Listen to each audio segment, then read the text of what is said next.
Eu quero compartilhar com vocês esse tema hoje. Como o Marco falou aqui, orou, nessa época a gente ouve muito como será o próximo ano. Eu quero falar sobre como será 2024. Eu quero pedir que você abra a sua Bíblia, ou acesse a sua Bíblia, no segunda carta de Paulo aos Tessalonicenses, no capítulo 1, do versículo 3 até o versículo 12. Nós vamos projetar, mas eu gostaria que você acompanhasse na sua Bíblia. Irmãos, cumpre-nos dar sempre graças a Deus no tocante a vós outros, como é justo, pois a vossa fé cresce sobremaneira, e o vosso mútuo amor de uns para com os outros vai aumentando, a tal ponto que nós mesmos nos gloriamos de vós nas igrejas de Deus, à vista da vossa constância e fé, em todas as vossas perseguições e nas tribulações que suportais, sinal evidente do reto juízo de Deus, para que sejais considerados dignos do reino de Deus, pelo qual, com efeito, estáis sofrendo.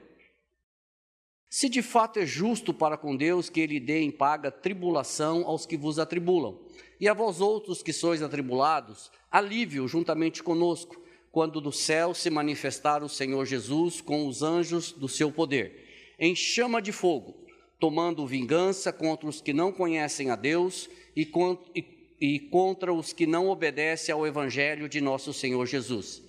Estes sofrerão penalidade de eterna destruição, banidos da face do Senhor e da glória do seu poder.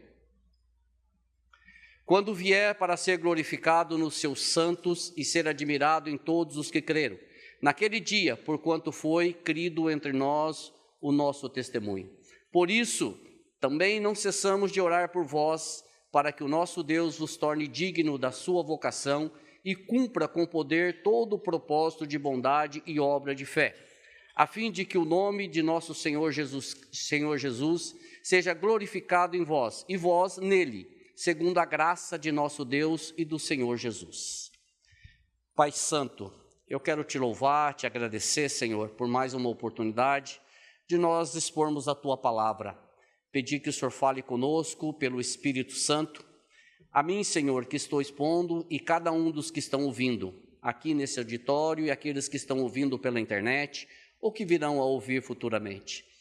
Pai, somente o Teu Espírito Santo pode fazer uma obra no coração daqueles que ainda não creram. Somente o Teu Espírito Santo pode arrancar o véu da incredulidade, Senhor, e revelar o Teu Evangelho.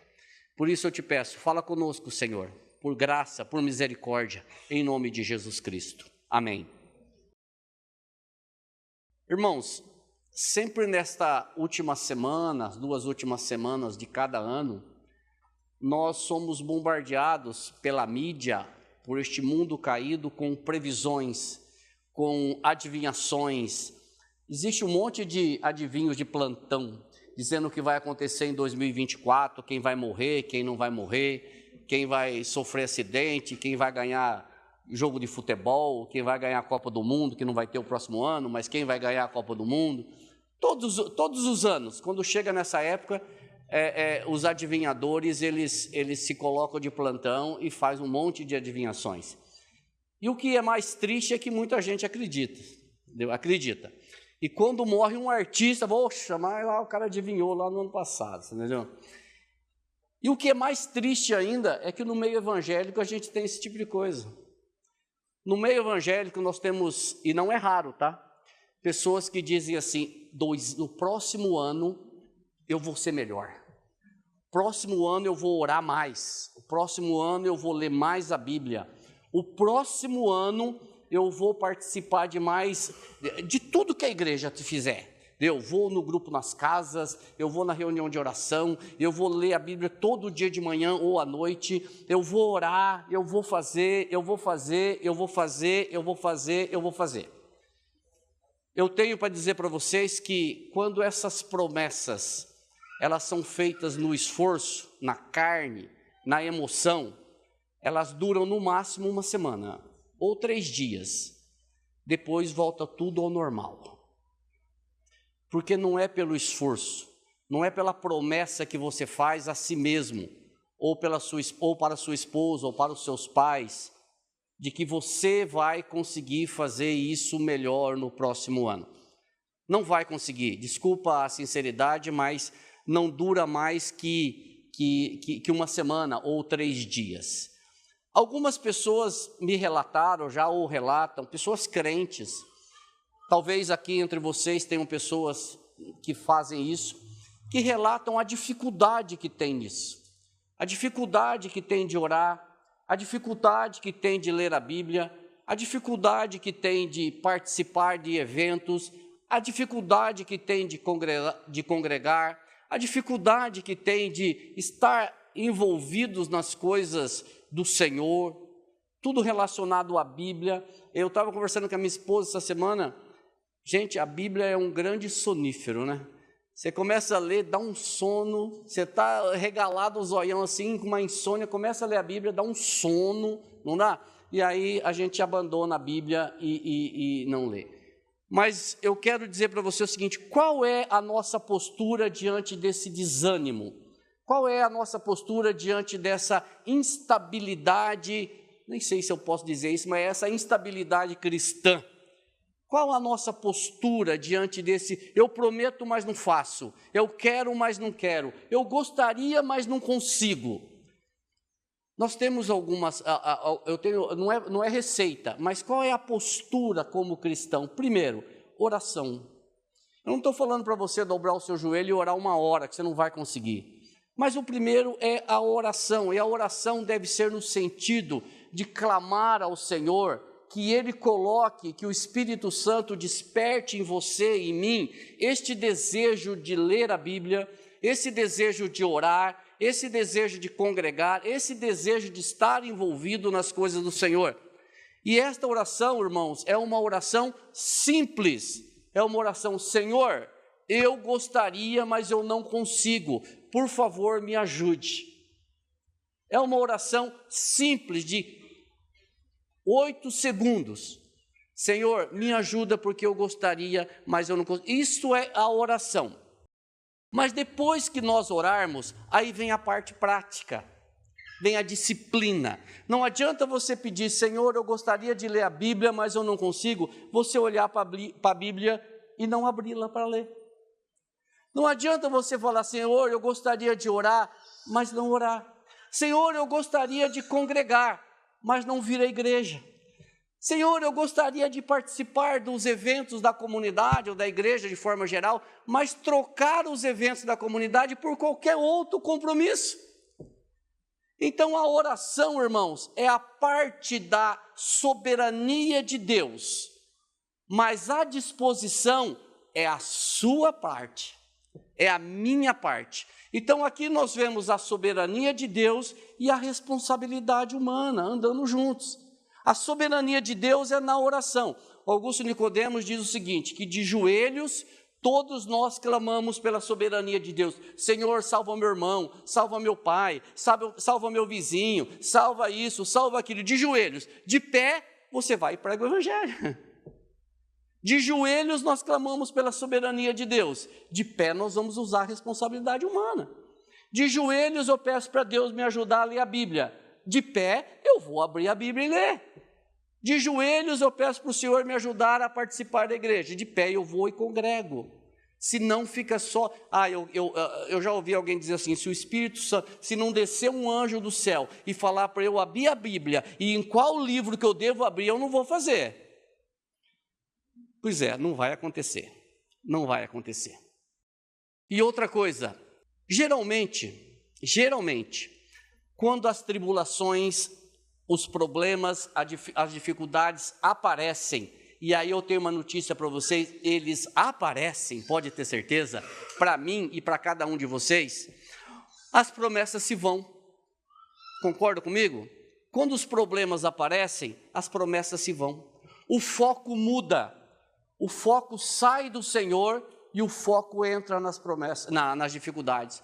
O foco sai da palavra de Deus, o foco sai da oração e ele foca nas dificuldades, nos problemas e nas situações difíceis. E em 2024, elas aparecerão de novo. Aliás, eu não sei nem se elas foram embora em 2023. Né, Célia? Eu tenho essa notícia para você, uma ruim e uma pior. Qual que você quer primeiro? Em 2024, elas vão aparecer novamente. Essa é a pior. A ruim é que eu não sei se elas foram embora em 2023. Elas estão aí. Você talvez estivesse esperando uma coisa muito bonita hoje de manhã, mas eu tenho isso para falar para você. Os problemas, eles aparecerão, irmãos, em 2024. As dificuldades aparecerão. As tribulações aparecerão. De todas as formas, jeito, cor, cheirosa ou não, elas vão aparecer. E Paulo, na carta aos Tessalonicenses, na segunda carta, ele nos dá algumas receitas a respeito disso. Algumas dicas a respeito desta situação.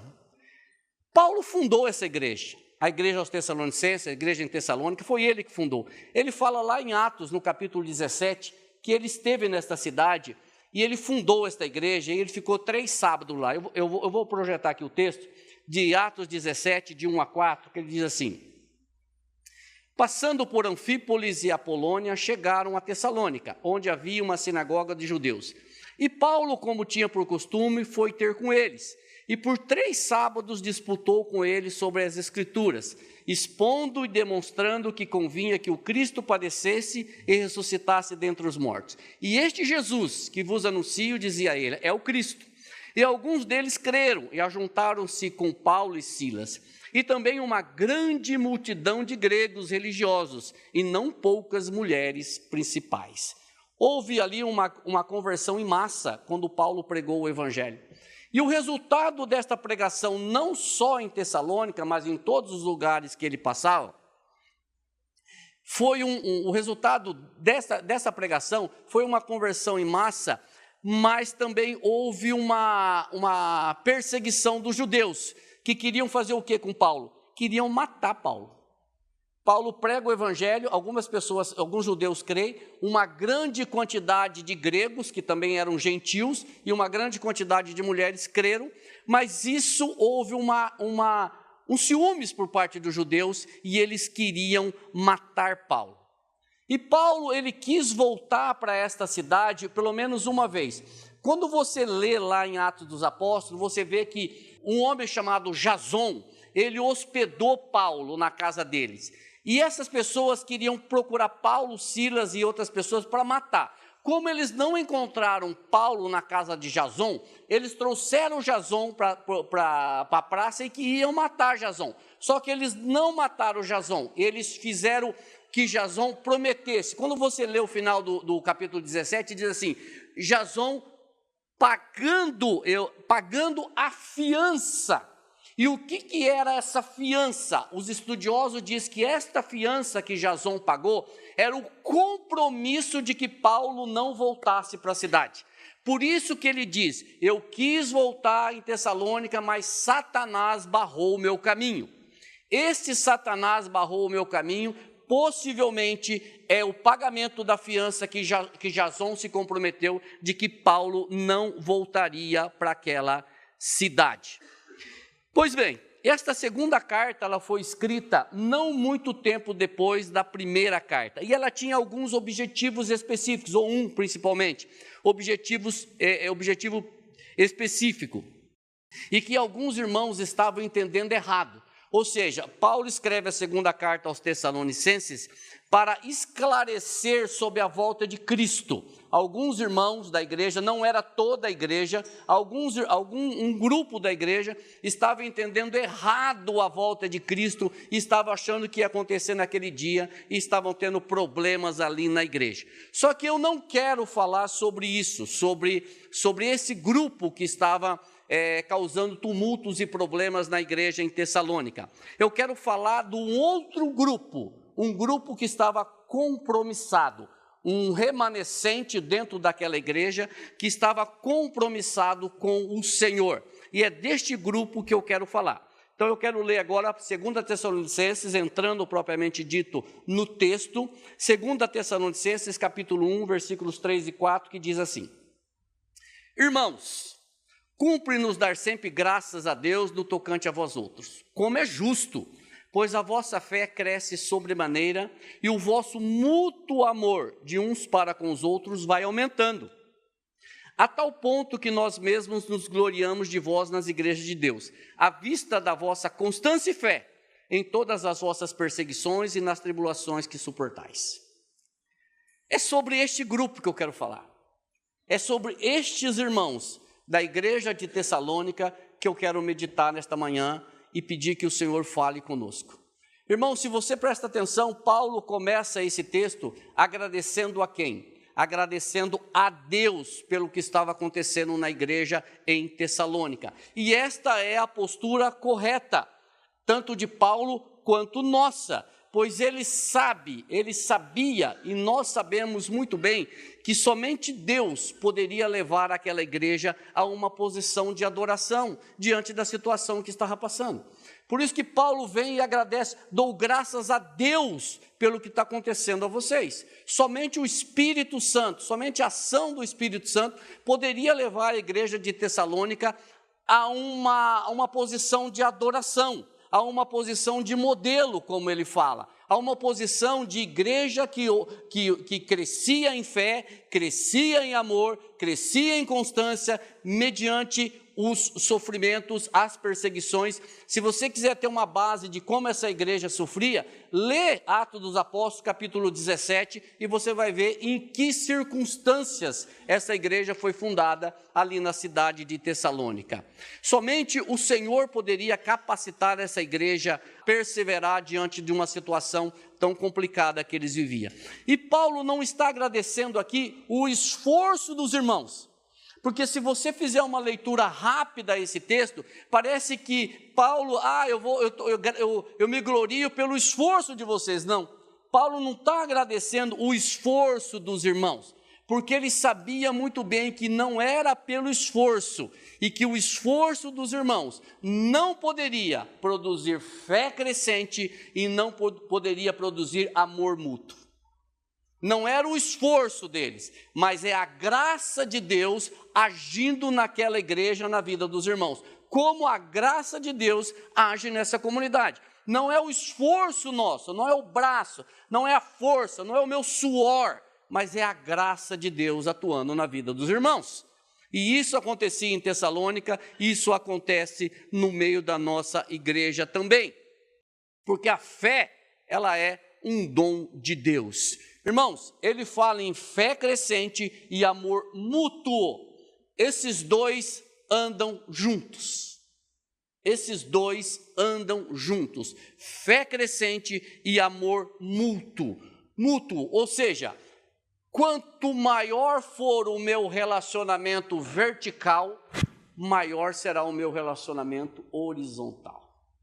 Quanto maior a minha comunhão com o Pai, maior a minha comunhão com os irmãos. Não dá para inverter. Se eu tiver um relacionamento íntimo com o Senhor, eu terei um relacionamento íntimo com os irmãos. E que é esse relacionamento íntimo? Eu terei uma fé constante, uma fé crescente e um amor com os irmãos. O inverso disso não produz. E o que é um amor mútuo? Amor mútuo é cuidar dos irmãos. Amor mútuo é cuidar um dos outros. Não é algo falso, não é algo passageiro, não é algo inconstante, mas é algo constante, perene. É cuidar um dos outros. É chegar para o irmão e perguntar assim, como é que você está? E torcer para ele falar que está tudo bem.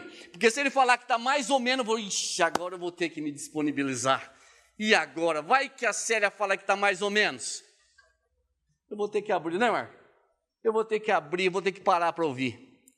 Isso é amor mútuo. É chegar e falar, Vinícius, como é que você está? Irmão, eu não estou bem. Então vem cá. Senta aqui, vamos tratar. Vamos chorar junto. Vamos caminhar junto. Vamos usar esse termo, por favor, entenda. Vamos pagar o preço junto aqui. Isso é amor mútuo. E tratar com a verdade. Nunca com a falsidade. Com a verdade. Irmã Luciana, você está errada, que a palavra de Deus diz isso. Isso é amor, isso é amor, e não passar um paninho, dizer, sabe o que é? Não, está errado. Carlito, está errado, está em pecado, irmão. Vamos tratar isso aqui. Isso é amor mútuo, irmão. Porque as pessoas acham que amor mútuo é só um somebody love, né? É só passar um paninho ali, está tudo. Não, irmãos, amor mútuo é tratar com a verdade. Vai doer? Vai, ué. A Bíblia, Jesus Cristo tratou na superficialidade. Paulo tratava na superficialidade. O Evangelho trata você na superficialidade. O Evangelho diz que você é um miserável pecador, que nasceu em pecado e está caminhando para o inferno. Se o Senhor Jesus não tivesse misericórdia de você e de mim, olha, estava queimando a ponta do dedão, né? Pois é, irmãos.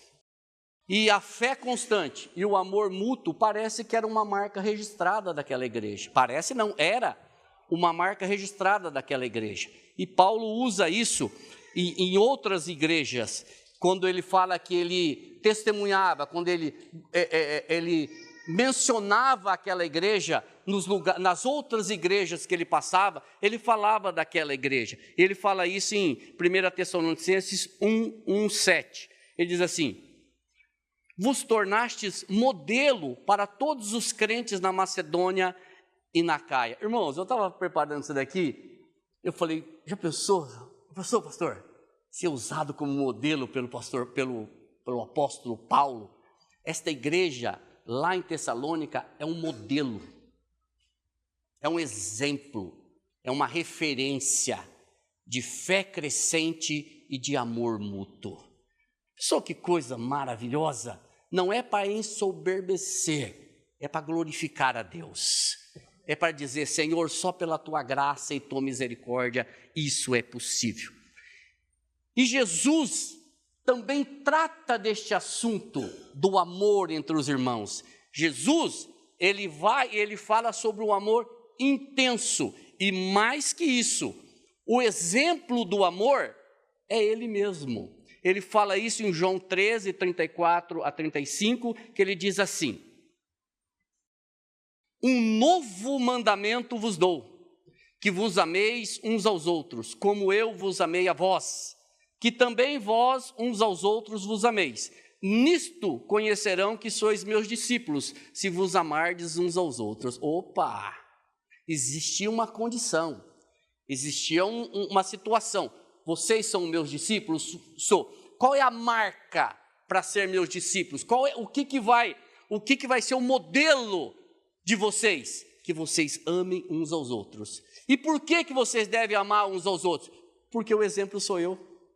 Eu vos amei, da mesma forma que vocês amem uns aos outros. Irmãos, e este amor de Jesus, que Jesus fala aqui, ele já está escrito lá em Levítico, capítulo 19, quando lá diz assim, amai o teu próximo. Opa, ele troca o teu próximo por uns aos outros. Ele ama a ti, porque eu vos amei. Ou seja, há um exemplo aqui a ser seguido. E qual é o exemplo a ser seguido? O amor cristão, ele segue o exemplo de Cristo na cruz do Calvário. O amor cristão segue o exemplo de Cristo na cruz do Calvário. E a igreja é a sequência desse amor aqui. A igreja de Cristo é o exemplo deste amor aqui na terra. E este assunto foi tratado por diversos outros escritores da Bíblia. E eu quero... Pedro tratou várias vezes, João tratou, Lucas tratou, mas eu quero usar somente Pedro, que Pedro tratava muito bem essa questão do amor, e aqui eu quero fazer só uma ressalva. Pedro sabia o futuro. Você sabia que Pedro sabia o futuro? Às vezes, vou ficar lá, o adivinhador. Pedro sabia o futuro, e eu e você também sabemos o futuro. Você quer ver? 1 de Pedro 4, de 7 a 8. Olha o que Pedro diz. Ora, o fim de todas as coisas está próximo. O futuro está aí. Pronto. Quer saber o futuro? Está aí. Ora, o fim de todas as coisas está próximo. Sede, portanto, criteriosos e sóbrios, a bem das vossas orações. Acima de tudo, porém, tende amor intenso para com os outros, porque o amor cobre multidão de pecados. O amor entre os irmãos Primeiro é um mandamento de Jesus Cristo, e agora ele é uma orientação, uma determinação de Pedro. Amai-vos uns aos outros, e aqui Pedro acrescenta, amor intenso, um pelos outros. Amai-vos uns aos outros. E voltando, irmãos, à carta 2 Tessalonicenses, capítulo 1, de 3 a 12, nós vemos no versículo 5, o que acontecia na igreja em Tessalônica, o que acontecia naquela igreja não era por acaso, mas era a evidência, era uma evidência, era um sinal visível da ação de Deus na vida daqueles irmãos. 2 Tessalonicenses, capítulo 1, versículo 5, o Paulo fala sobre esse sinal evidente, ele diz assim, que o que estava acontecendo naquela igreja era um sinal evidente do reto juízo de Deus, para que sejais considerados dignos do reino de Deus, pelo qual com efeito estáis sofrendo. Ou seja, é uma igreja, eu vou usar o termo da moda, o termo da moda, a palavra da moda, uma igreja resiliente. Eles eram perseguidos, sofriam tribulações, mas permaneciam retos, firmes, perseverantes. É um sinal evidente do reto juízo. Ou seja, as tribulações vinham, não pensa que não vinham, mas eles se mantinham retos diante do Senhor, crendo naquele que pode todas as coisas. Somente, eu já falei e vou repetir, somente o Espírito Santo poderia trazer esta alegria no meio de tanta aflição e de tanta perseguição. E novamente, usando o livro o apóstolo Pedro, ele diz que na sua primeira carta que sofrer pela justiça é ser grato, é ser feliz. Sofrer pela justiça, sofrer pelo evangelho, sofrer por Cristo é ser feliz. Mesmo que isso às vezes é complicado, irmão, entender. Somente a ação do Espírito Santo pode trazer essa paz nos nossos corações. Não estou falando aqui que nós não sofremos, eu estou falando que nós sofremos, mas eu estou falando que a ação do Espírito Santo nos traz a paz no meio do sofrimento, no meio da dificuldade. Está doendo? Tá. E dói também em mim, mas o Espírito Santo traz essa paz. E daqui a pouco nós vamos estudar aqui, vamos ler, que isso vai ter um fim. Isso vai ter um fim. Pedro diz que está próximo, eu não sei quando, mas vai ter um fim. E na carta aos Filipenses, Paulo chama a nossa atenção para a satisfação no meio da tribulação. Ele chama a nossa atenção para a alegria. E como esta alegria não pode estar desassociada da fé e do amor, Paulo também manda um outro mandamento. Olha aí, Filipenses 4, de 4 a 7, diz assim: alegrai-vos sempre no Senhor. Outra vez digo, alegrai-vos. Seja a vossa moderação conhecida de todos os homens. Perto está o Senhor. Presta atenção nisso. Perto está o Senhor. Não andeis ansiosos de coisa alguma. Em tudo, porém, sejam conhecidas diante de Deus as vossas petições, pela oração e pela súplica, com ações de graça. E a paz de Deus, que excede todo o entendimento, guardará o vosso coração e a vossa mente em Cristo Jesus. É essa paz que eu estou falando. A paz de Deus, que extrapola o que eu sei, que extrapola o que você sabe, que extrapola a nossa mente, que extrapola o meu conhecimento, ela traz paz. Esta paz é uma paz presente no meu coração, na minha mente, diante das tribulações, diante das perseguições. Graças a Deus por isso, irmãos. Eu quero falar um pouquinho desse perto está o Senhor. Esse perto está o Senhor, nós podemos ter dois entendimentos. Primeiro entendimento, que a volta de Cristo está próximo, e por isso nós podemos nos alegrar nisso. Esse é o primeiro entendimento. O segundo entendimento é que com a nossa salvação, nós somos regenerados, a presença de Cristo em nós, pelo Espírito Santo, nos dá a mesma alegria. Se você pegar o primeiro entendimento e o segundo entendimento, é a mesma coisa. Por quê? perto está o Senhor, Ele retorna rapidamente, que nós não sabemos quanto, mas isso nos traz alegria, alívio, gozo, ou a presença do Senhor nas nossas vidas, através do Espírito Santo, nos dá a mesma alegria, o mesmo gozo. Ou seja, uma ou outra nos traz a alegria. É isso que ele está dizendo. Porque perto está o Senhor. Ele está voltando ou ele está fazendo morada no seu coração através do Espírito Santo. Irmãos, também fazendo mais um comentário aqui para ficar bem enfatizado, quando Paulo escreve a sua segunda carta aos Coríntios, capítulo 4, versículo 17 e 18, eu estava até comentando com o pastor Marcos essa semana, ele fala uma coisa aqui, aos nossos olhos parece assim, puxa vida, será que é assim? Onde ele diz o seguinte, olha, se você focar, se você tem certeza daquilo que o Senhor tem preparado para vocês, o que nós passamos aqui é leve e momentâneo.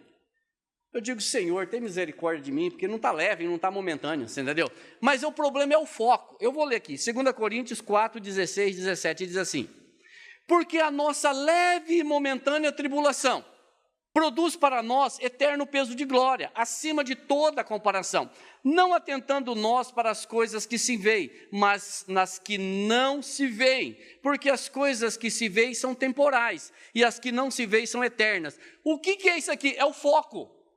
É a visão. No que eu estou focando? Nas coisas que se veem ou nas coisas que não se veem? Eu sei que eu não tenho um botãozinho aqui, eu sei que você também não tem um botãozinho que você coloca para baixo e diz assim, bom, agora eu vou me concentrar só nas coisas que não se veem. Para cima eu vou me concentrar nas coisas que... Eu sei que não funciona assim, mas eu sei que nós focamos muito mais nas coisas terrenas do que nas eternas. Ou eu estou falando bobagem aqui? E Paulo está dizendo justamente isso. Irmãos, quando eu foco, quando a minha visão, o meu olhar está nas coisas eternas, as que estão aqui na terra são leves e momentâneas, porque não há comparação.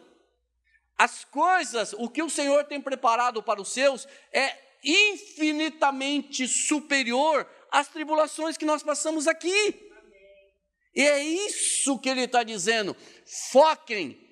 Coloque a sua atenção nas coisas que não se veem, ou seja, nas eternas. E deixem que as passageiras vão passar. Vão passar com a graça dEle, com a ajuda dEle, com o amor dEle. E voltando, você viu que eu estou indo e voltando, mas voltando novamente a 2 Tessalonicenses, nós percebemos que tais perseguições, tais tribulações que aquela igreja estava passando, não ficaria impune.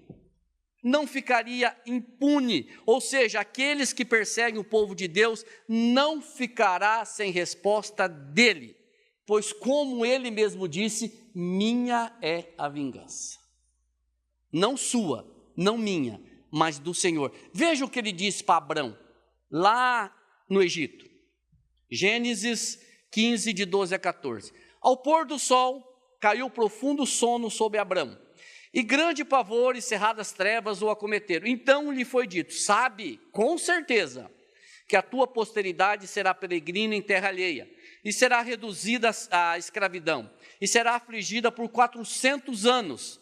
Mas também, eu julgarei a gente que tem de sujeitar-se, e depois sairão com grande riqueza. Do que ele está falando aqui? Ele está falando da escravidão do povo do Egito por 400 anos.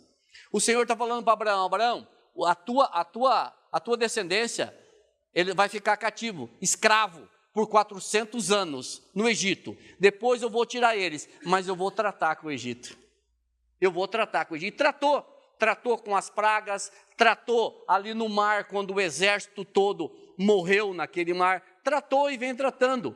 E aqui na carta aos Tessalonicenses não é diferente. O Deus do Antigo Testamento é o Deus do Novo Testamento. O Deus que tratou lá com eles, trata aqui. E olha o que ele diz de 6 a 8 de 2 Tessalonicenses.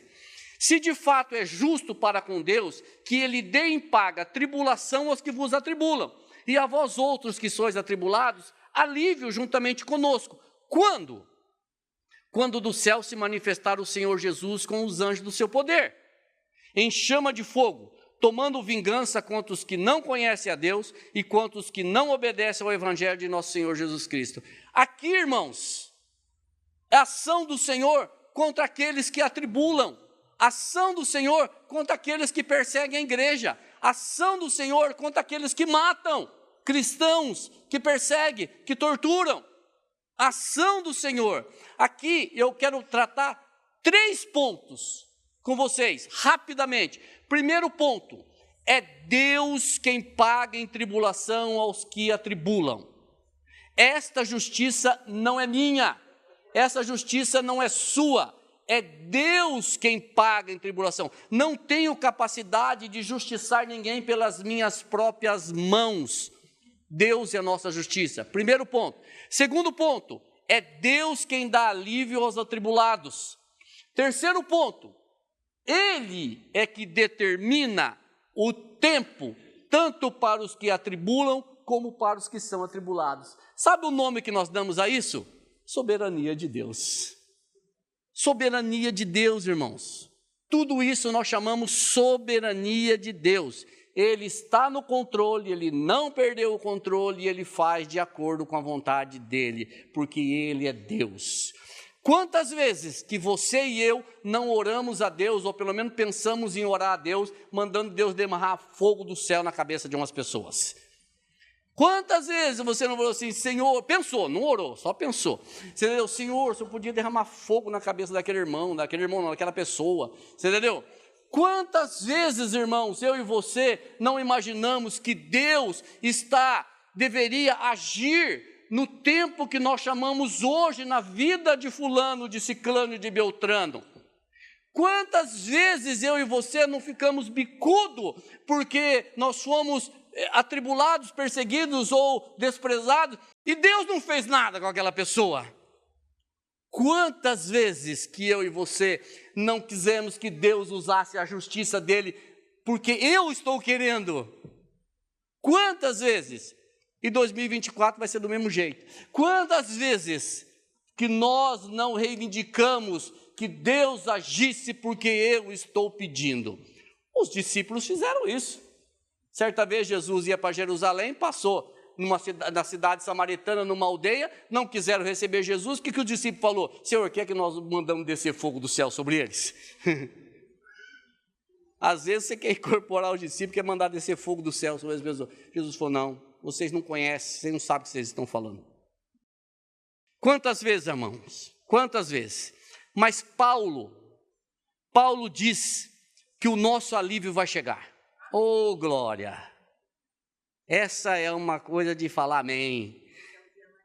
Paulo nos diz que o nosso alívio vai chegar. Quando, irmãos? Quando vai chegar? Ele responde, quando do céu se manifestar o Senhor Jesus com os anjos do seu poder. O teu alívio vai chegar, querido. O meu alívio vai chegar no tempo do Senhor. Certamente vai chegar no tempo dele. Essa é uma conclusão assim que o nosso alívio, ele vai pagar em tribulação e nós seremos aliviados quando o Senhor se manifestar. E mais que isso, irmãos, o texto diz que haverá uma penalidade. E contra quem será esta penalidade? O texto também responde, tomando vingança contra os que não conhecem a Deus e contra os que não obedecem ao Evangelho de nosso Senhor Jesus Cristo. Aqui nesse texto nós temos 2 públicos. Nós temos um público que será aliviado e nós temos um público que será atormentado. Nós temos 2 públicos. Hoje, no mundo caído, tem um público nessa história toda que não está levando a sério o Senhor. Tem um público nessa história que não está considerando Jesus Cristo e o seu Evangelho. Tem um público nessa história que está fazendo o que acha que está certo e que está errado.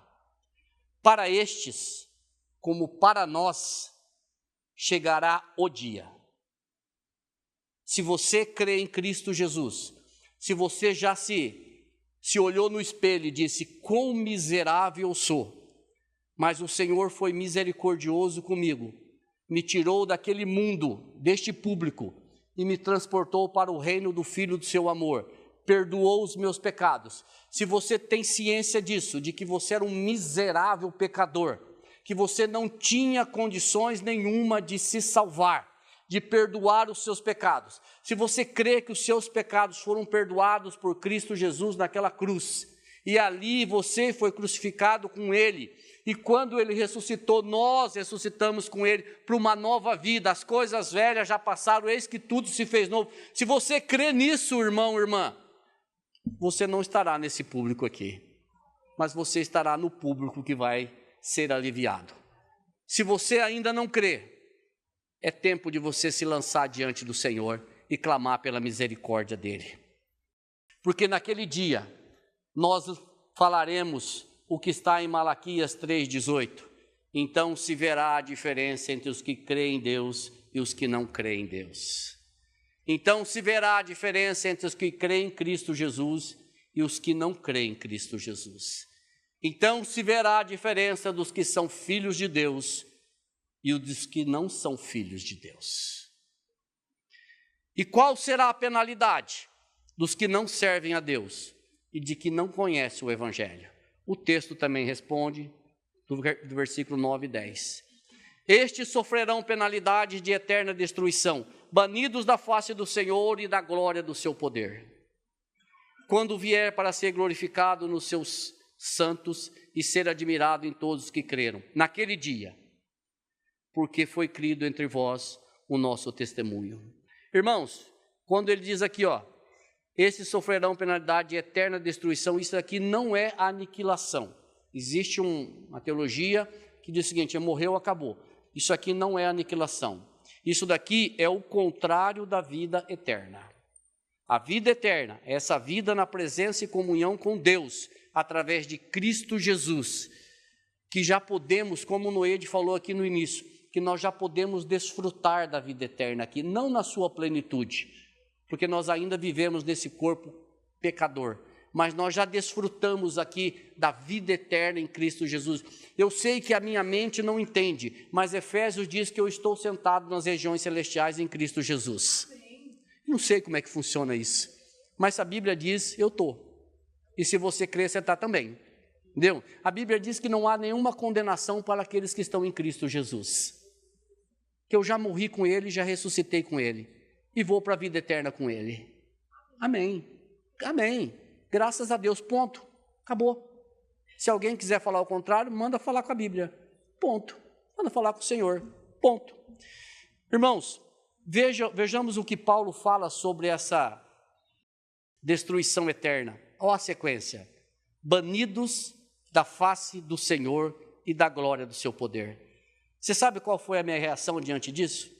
Misericórdia. Misericórdia. Nós também não sabemos o que é isso. Misericórdia, irmãos. Todos nós aqui, se não todos, mas a maioria, nós temos pessoas, familiares, que não creem em Cristo Jesus. Misericórdia. E eu quero concluir que Paulo, como eu e você, sabemos, irmãos, que aqueles irmãos precisavam de oração. Que Paulo fala que orava constantemente para que aquela igreja ficasse firme. Ele sabia que as perseguições, ele sabia que as provações poderiam ser fortes demais e alguns poderiam não suportar. Por isso, no versículo 11, versículo 12, eu estou concluindo, ele diz que orava por eles. Olha o que ele diz aí. Por isso também não cessamos de orar por vós, para que o nosso Deus vos torne dignos da sua vocação e cumpra com poder todo o propósito de bondade e obra de fé, a fim de que o nome de nosso Senhor Jesus seja glorificado em vós, e vós nele, segundo a graça de nosso Deus e do Senhor Jesus Cristo. Paulo orava por aquela igreja. Paulo orava por aquela igreja, irmãos. Nós temos aqui todo domingo, 6 horas da tarde, oração pela igreja, pelos ministérios, pelos irmãos, por tantos assuntos. Venha como igreja orar conosco. A igreja precisa orar. A igreja precisa se colocar diante do Senhor para que a igreja se mantenha firme, não volte atrás. Não são poucas as vezes que achamos que os nossos problemas e as nossas dificuldades são maiores do que as dos outros. Eu vou responder você com 2 textos, rapidinho. Primeiro, usando novamente Pedro, onde ele diz assim: sede sóbrios, vigiai, porque o diabo, o vosso adversário, anda em derredor, bramando como leão, buscando a quem possa tragar, ao qual resistir firme na fé, sabendo que as mesmas aflições se cumprem entre outros irmãos no mundo. Você não está sozinho com os seus problemas, com as suas dificuldades. Por isso, o amor mútuo é importante. Por isso, compartilhar com irmãos, andar com os irmãos, discipular irmãos, viver com os irmãos na fé, buscando juntos, é importante. Por isso que congregar é importante, participar dos eventos é importante, para que nós estejamos fortalecidos. E Paulo também, em 2 Timóteo, diz assim: de fato, todos que desejam viver piedosamente em Cristo Jesus serão perseguidos. Eu fiz aqui, irmãos, e os meus votos, os meus desejos para 2024 são 4 votos. Que em 2024 a comunidade cristã de Londrina seja ancorada, alicerçada em 4 votos. Primeiro, continuidade na centralidade da palavra de Deus. Amém. Que deste púlpito não saia nenhuma pregação exaltando o homem. Segundo ponto, que esta comunidade seja conhecida pela fé crescente, pelo amor mútuo e pela constância. Terceiro voto, que entre os irmãos dessa comunidade seja perceptível o amor mútuo, não falso, mútuo, verdadeiro. E a quinta, que esta igreja, que esta comunidade seja uma comunidade de oração incessante pela igreja, pela liderança e por todos os irmãos, para que fiquem firmes, não desfaleçam, não voltem atrás. Estes são os meus pedidos para 2024. Que Deus abençoe vocês. Amém.